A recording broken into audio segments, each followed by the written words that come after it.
Okay, this is not a professional video. I'm just sharing with you what I'm finding out as I go through this to save potentially somebody some headache in the future. If you've got a 782 or 682 and you want to put a command in it, or really any other engine that has magneto style ignition, this should help you out considerably.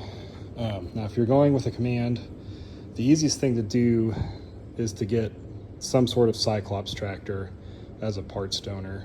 And really, the reason why you want to do that is because of, well, you can see the yellow. That engine base plate unbolts right from the tractor and bolts right into this one. It's, you know, your PTO is in the correct spot. You're gonna have to modify the drive shaft, and I'll get to it. Now, if you find a command, you can modify your old engine pan, the mounting pan, but it's definitely easier to do it this way. It just bolts in and bolts right back out. You'll have to drill some holes in this and figure out the location and all of that stuff. So now I'll try and graft a picture of how short the drive shaft was to begin with, but it was a good 2-3 inches shorter than it needed to be to meet up to the hub adapter.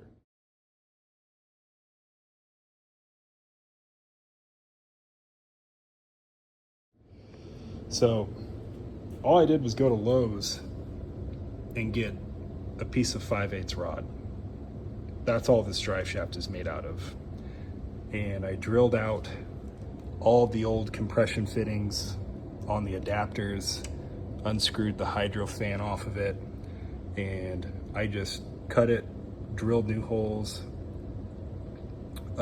It's easiest to drill the holes whenever you've got the drive shaft pseudo in the tractor. That way you've got something to hold on to. And yeah, and then again, I'll try and graft a photo onto here, but this hub behind here originally has, well, you can see it has that going on the drive shaft. Now, the bolt holes that bolt the adapter to the flywheel are the same space apart on this. So I drilled out the center of that adapter,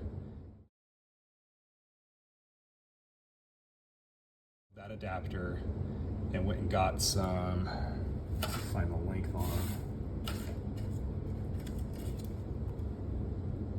There you go. Got those to replace the factory bolts because they needed to be longer. Stuck some washers down in there to bring up the space so this flex coupler wasn't completely pushed in. But like I said, I'll graft a photo of what the hub adapter looks like, and it should make pretty much, you know, enough sense to you. So the next scene,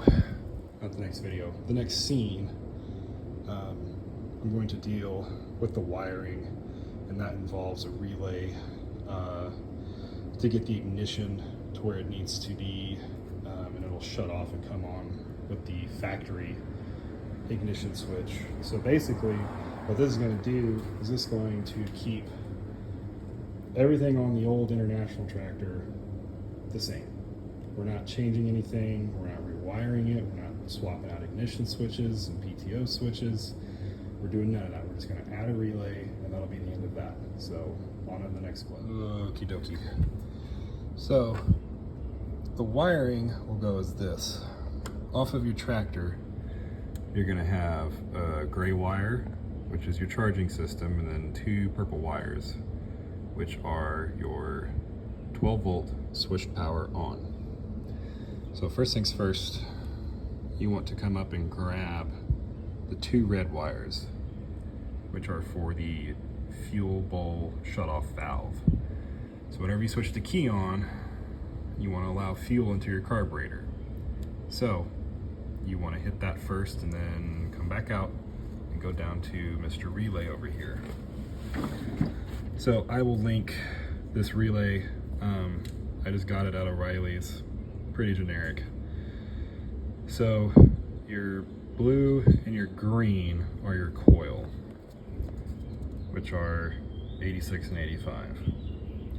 So whenever you turn the key on, you want to energize the coil. Whenever you shut the key off, you want to de-energize it. So this shows it de-energized. So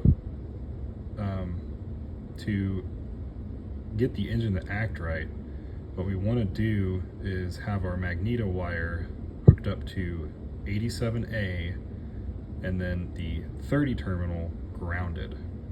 So whenever we shut this off and those two terminals connect, it will ground the magneto and shut the engine off. And whenever we turn the key on, the switch comes off of 87A and connects 87 and 30, and the circuit is open, and the magneto should spark through the spark plug and not ground out. So on this particular one, 87A is this orange wire. So off of the command harness, the white wire is for your magneto. So we'll hook it up to the orange wire, and then 30, which is the other side of the switch, is this red wire. So in this case, your green and your red will be grounded. So that will ground your coil so the coil works, and that will ground the magneto whenever it shuts down. And then your yellow wire, you can just cut off. The other parts of this harness are your purple wire, which will go back to the gray wire. Wait, there I am. Gray wire to your charging system. And then this green one is for the oil pressure light that was on the Cyclops tractor. So if you really feel like it, you can wire up a dummy light. That'll tell you when you're out of oil pressure or when there's no oil pressure. I will probably eventually just unscrew that solenoid and put an actual pressure gauge in there, just because I don't like dummy lights. I actually want to know what's going on with the oil pressure, but that's down the road. Believe me, there is a better way of doing this. You can actually get the Packard 54 connector and terminal kit, and you can put the factory terminal connector on this tractor like what was on the Cyclops, and then you can unplug it and not look like a total hack like me. So here's the old Packard 54 connector. So yeah, like I said, you do you. This is my machine. If you want to do it differently on yours, then go ahead. And now that we've got this all wired, what we're going to do is we're going to make sure that this is all tucked up in here, and that our harness can't come up and get into our drive shaft. So I will probably figure out something to do to get these wires all tucked away. But that should be all the wiring you need to do to get the command engine to shut up, to shut down and turn on like it should.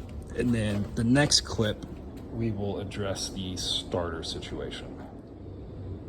Okay, we are pretty much together now and we're running. So I will just start off where the last clip ended. So over here, you can see we've got our relay tucked down in there, and then we are grounded to the engine. So this is the other side of the coil to turn the relay on, and then this is the line coming from the magneto through the switch and then to ground. So whenever we turn the key on, you'll hear it.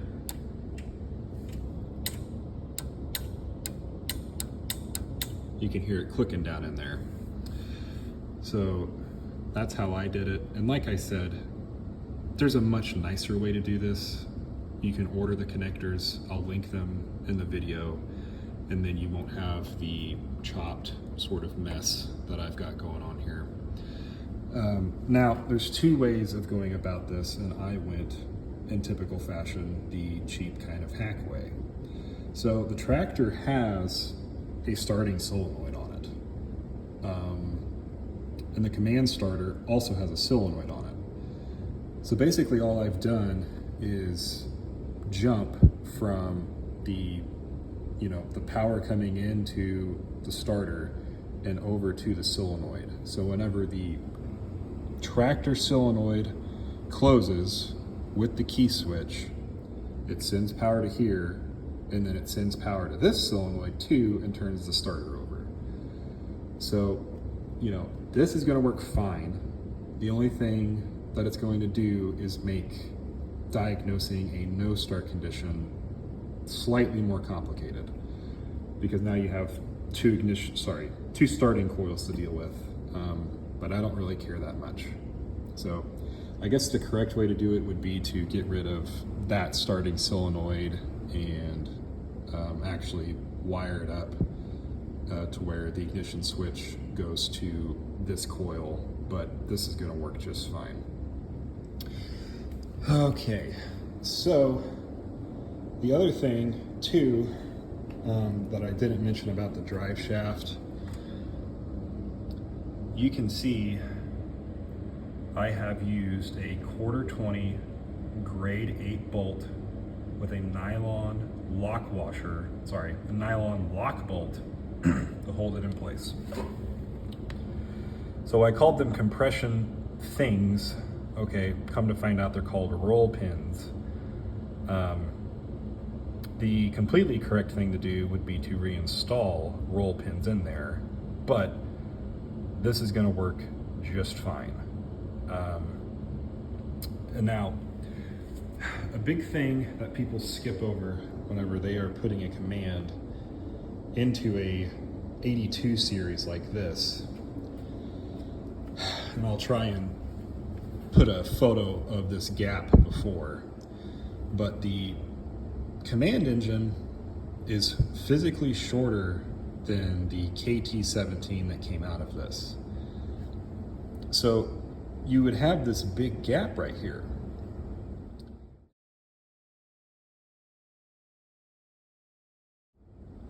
And if you're going to run this tractor with the side panels on, what's going to happen if you leave this gap open is, hot air is going to be coming out of the engine this way, and then it's going to get hot air sucked right back into the engine. It's going to overheat, it's going to kill the engine, and your command swap will be worthless. So I'll show you what I came up with. You can do something different. I really don't care. The theory remains the same. So this is the stuff that I used. It's flexible. It should stand up to the heat. It comes in this big roll, and this is way more than you're ever gonna need. But, we've got some flex to it. So if you go and buy this, it's basically you gotta trim 2 inches off of it, and it will fit in there, and you can kind of see if it will focus correctly. It's actually bulged, and that's because it's like a 1/4 inch too big. So it's a tight fit in between the firewall and the engine. And then I also used some ultra black RTV just to help hold it in place. Because it will get hot, and I don't want it to go anywhere. I couldn't get my silicone in here, but on the inside up above, you might be able to see it. It's siliconed there, and that's also going to help seal up any air that would get through there. And you can see I just kind of screwed it down to the engine pan, and then I'm going to get a different piece of foam, but let me stick you up underneath of the tractor so you can see what I'm talking about. Oh, I hope you can see that. Old piece of foam from the Cyclops tractor. There is a space in between the bottom of the engine and the bottom of the engine pan. And if you don't stick any foam in there, it's going to suck hot air from underneath of the engine and up into the cooling fan. And we're trying to seal off this whole space. So make sure you get, like I said, you can use whatever you want to, but that needs to be sealed as well. And then you can see I cut some little corner pieces to fill in that gap right there. So, you know, I would say we have sealed off 98% of the cold side from the hot side. So now with the panel, the side covers on, it will be drawing air from this side, from underneath of the tractor and in between the frame rails, and none of the hot side air will be able to get back in there. Now, let's see if I've got it. These engines need this on here. This is a grass guard and it goes on there. I forgot to put mine on, but I'm just going to, you know, cut a slit in it so I can get it back around the drive shaft and put it back on. And then another very important thing is there should be a mesh screen down in between the frame to help catch grass as well. Mine is missing it, so I'm gonna have to order a new one, but I believe they still make them and you can order them. So that's very important to do, to make sure you get that sealed up.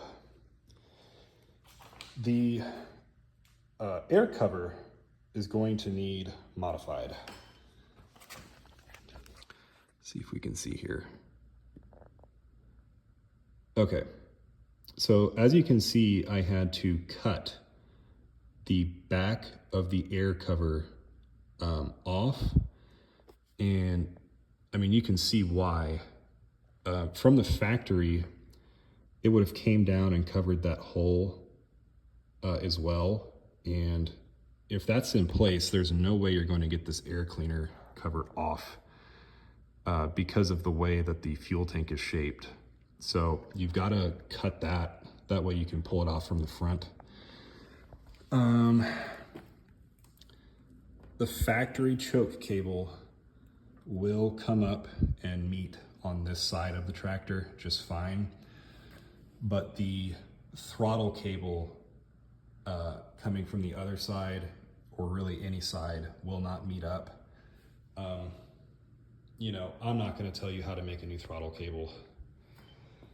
There's tons of videos online. You can find out how to do it yourself. But you will have to modify that.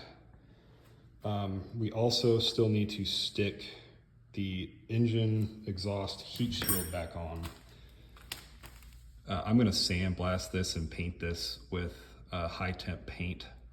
But, you know, this came off of a Cyclops and you're gonna have to cut with an angle grinder like that much off of it because it actually sticks out past the original grill guard. And then you can see my grill is not closing. And that's because the pipe is hitting, focus camera, there you go. That's because the exhaust pipe is hitting it. So I'm just going to cut mine right here and I'm going to figure out a better way to get it out of the grill. It's important to get this cover on because it helps direct all of the air out the front of the tractor. And you can see on mine, you know, after almost 50 years, the paint has burnt off. So you definitely want to get that on there. I'm trying to think if there's anything else. Oh yeah. So, you know, on this side, oh, focus camera. Are you gonna do it? Wow, this is bad. 1 second.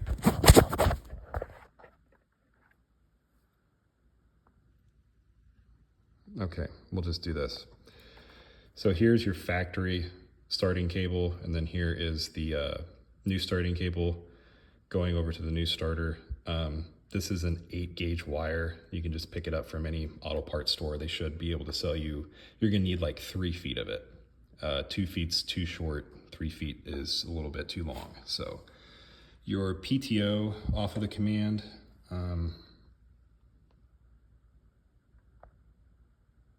There we go. The gray or brown wire with a black stripe went to your factory KT17 PTO, and it had this on there. So cut that off, get a male spade terminal from the auto parts store, plug it in, and then ground yourself somewhere to the engine. I put mine right there, and it comes on and off like it should. So I think that's about it. Overall, this wasn't terrible to do. I wish there was a video like this to start out with.